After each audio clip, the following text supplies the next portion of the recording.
Welcome back to the shop. It's been a long time since I've had the energy to do a video, but I was working on something today and I was really having a lot of trouble struggling with it, and I came up with a solution. I thought, okay, well, this is probably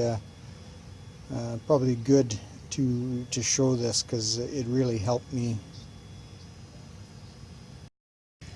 So I was trying to remove the steering head bearings out of this old frame today, and these frames have got a bearing insert race on the top and on the bottom, and there's two different types of bearings you can put in these. All these old bikes, especially these old ones, they all had ball bearings in them. So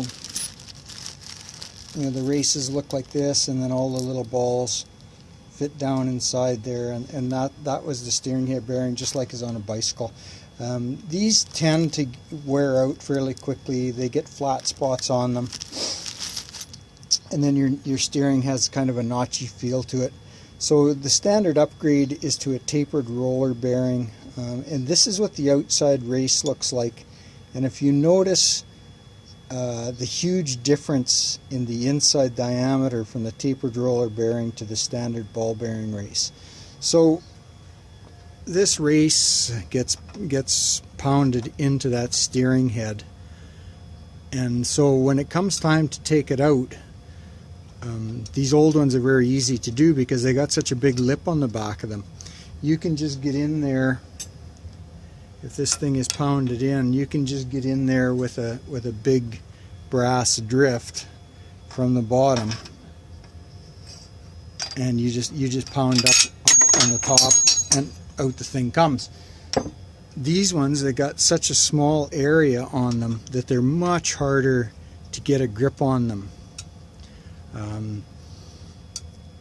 So the top one, I put some heat on it with a torch, and this thing's been sitting outside for quite a while, so it's all rusty, and I used some penetrating fluid on it, and it wasn't too bad. I managed to get that out in probably 10 minutes or 15 minutes or something.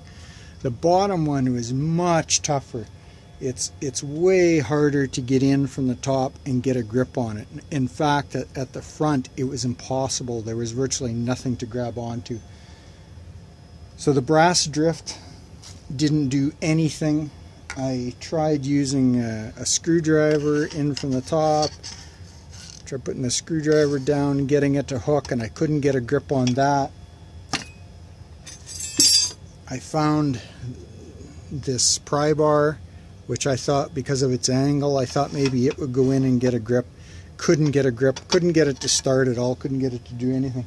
So I've been fighting with this thing for probably the better part of an hour, and then I had another thought about a different tool, and this is called a Ritchie bar.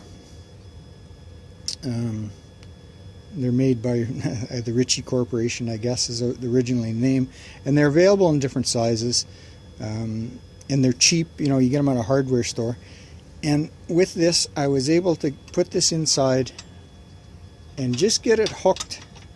Those sharp edges, you can see, hook in there enough that the tool will actually hang there on its own, and I could get that thing hooked in there, and then I was able to just put a hammer down and hit on the top of the tool, and this thing's sitting there right now. It's almost ready to come out.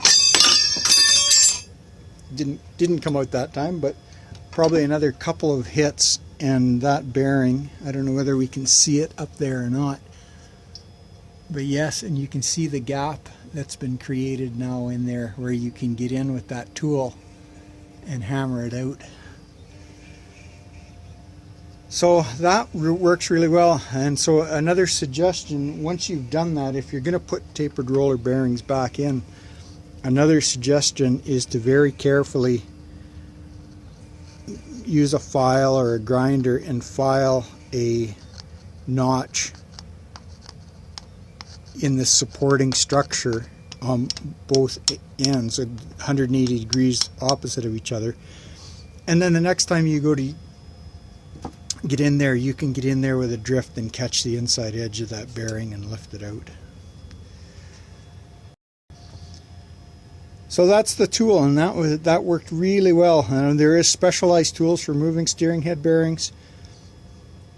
This was cheap and I happened to have it.